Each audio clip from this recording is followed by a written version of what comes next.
The cheese one. And you put honey on top? Cheese and honey. You can put honey on top of that? 4 different types of cheeses, and then you put honey on top and then eat it. We're ordering that.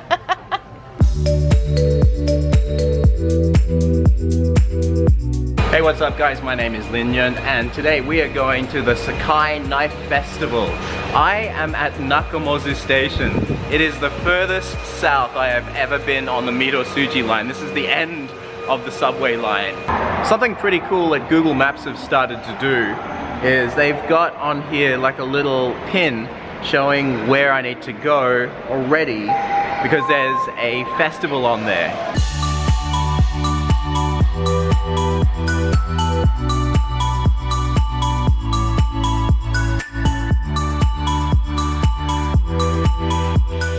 Sakai Industrial Promotion Center, and they've got these incredible koi no bori, which are the flags that they fly for Children's Day in Japan. I mentioned that in my Golden Week video, so let's go in and check it out. It's kind of like a knife expo. It's very sterile. Doesn't have the character that you have of like a traditional Japanese festival. Just found out as well that tomorrow is the tuna cutting, which is a little bit of a shame. We can only make it here today. With their long history of samurai, it is no surprise that the Japanese are experts in forging steel. In times of war, the blade making business was good, and there was much money to be made. However, the trade became less profitable in times of peace. And at the beginning of the 7th century, during such a time, the blade makers of Sakai turned to making knives for the purpose of preparing animals and vegetables. They employed the same techniques they used to make katana, resulting in hard, durable blades that were both light and sharp. But how can a blade be both light and strong at the same time? They had to combine different types of metals to make one blade. They used the harder metal called hegane to make the cutting edge of the blade, and the softer metal jigane as the body of the blade. In addition, the blade was made so that it didn't run through the handle, much unlike European knives, saving on weight. Each step or component in the manufacturing process was completed by an expert in that field. For example, blacksmiths only dealt with the forging and shaping processes. The resultant blade would then be passed on to a grinder, who would sharpen the blade and would pass it on to a handle maker. This separation of duty ensured the highest quality product, and this 3-step manufacturing process is still employed today. Just behind me, they're making some fresh soba. So I'm gonna check that out and see what it tastes like.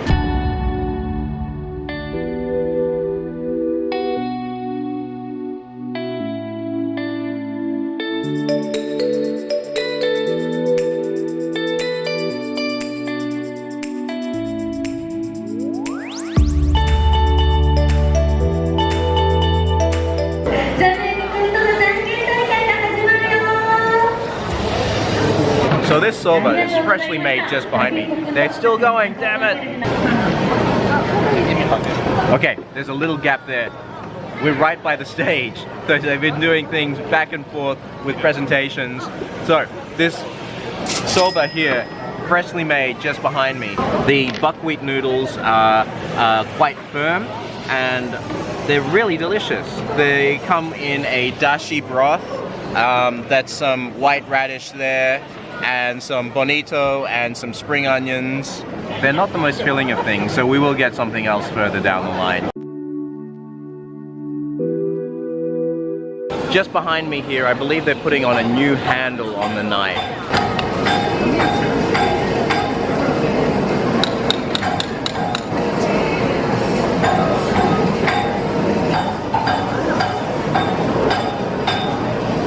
Wow, so it looks like he wasn't happy with the way that the handle was placed, so he started completely from scratch again, breaking open the handle and then starting with a new piece of wood. Just back there are the knife sharpeners using a wheel, and in between the sharpening, they need to hammer the wheel down. I've got a couple of knives that I'm going to sharpen now. So it was 2,000 yen, 1,000 yen per knife to get them sharpened. I've got my little slip here which I've got to return back at around 3:30 for collection. So we're just walking around to find something to do, somewhere to eat. Because it doesn't look like there's very much around here. Oh, there's a Denny's. That could be interesting. A few minutes later. Turns out the Denny's is a smoking restaurant. They've got smoking and non-smoking sections, so we want to go with a completely non-smoking restaurant. There's a Jolly Pasta down the road, so we're going to see if that's completely non-smoking. I'm not too sure. There it is, Jolly Pasta! Yes, perfect. Let's go. Alright, so this is classic. It happens everywhere we go. Ali got an English menu and I didn't. She was offered the English menu. I've got Japanese. That's fine. But every single time. Say it, Frenchie. Chowder. Chowder. I don't know. Was that kind of like Russian German? Who knows what accent you have? Cheese and honey. You can put honey on top of that? 4 different types of cheeses, and then you put honey on top and then eat it. We're ordering that. Add honey according to taste. We're getting that. Oh, Pepsi Zero. Okay. Melon soda it is. Salad's already arrived. Looks pretty good. Ali just told me that the dressing on this is a bit too spicy. Looks like a chili mayonnaise. Okay, let me try this supposedly really hot, spicy chicken salad. There's a slight spice kick to it, but... Eat it. What's that? Okay. Douse in a mayonnaise. You eat that. Okay, alright. I can't just be me. God. I'm not that way. This is Japan. This is spice level Japan. The honey that they provide with the pizza is plastic packaged honey. Because Japan and packaging, it couldn't have come in like a little bottle, like a little jug. Nope. Plastic sealed honey.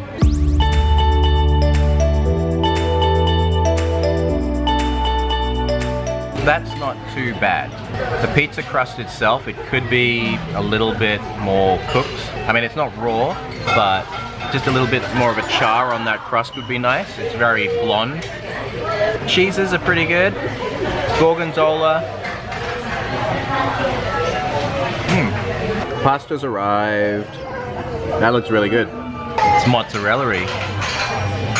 I don't know if that's a correct adjective, but there's quite a hit of that mozzarella there, the stringiness from that cheese.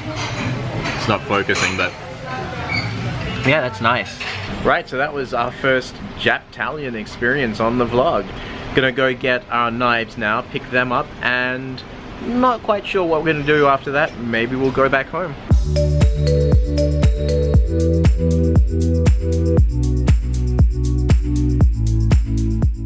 Arigatou gozaimasu. Ooh. Arigatou gozaimasu. Arigatou gozaimasu. Nice. I met an American man earlier today and he told me that he had to wait an entire year to have his knife made by a master blade maker here in Sakai. Now usually they don't sell to foreigners, but he has a Japanese friend who was able to arrange it for him. And so when the foreigner went to go pick it up, the sword master, the blade maker, was very surprised. So that's something to bear in mind, that you can't really get a custom-made knife just done very quickly. It takes a while. So yeah, there's a waiting list. You'll have to wait a while, and if you are a foreigner, then you can't get a knife made unless you know someone. Ooh, this popcorn looks good. What flavors? Okay, they've got curry, they've got black pepper, consomme, butter, umekatsu, and this one, shio. I guess the most interesting, unique Japanese flavors are this one, which is ume. It's plum. I've never really been a big fan of like plum flavored things, but it's not bad. This is curry. Spicy. Curry is pretty good. I like the curry flavor better than the ume, the plum.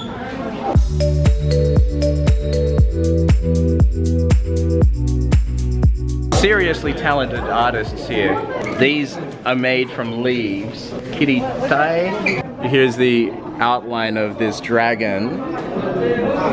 Here's the finished result. What they did was cut that out, and then this is all folds. So impressive. Oh, he just gave me this present. That's so nice. Arigatou gozaimashita. Arigatou. Cool. That is so cool.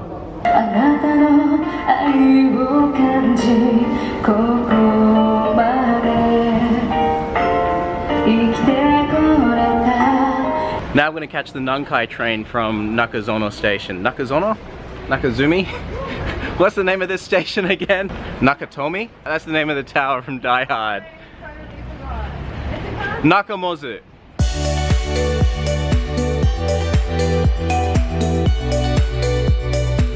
Thank you so much for watching. My name is Lin Nyunt. This has been the Sakai Knife Festival, Expo, whatever you want to call it. Every day in April, I'll be making a video as part of VEDA, so be sure to like, subscribe, and I'll see you tomorrow.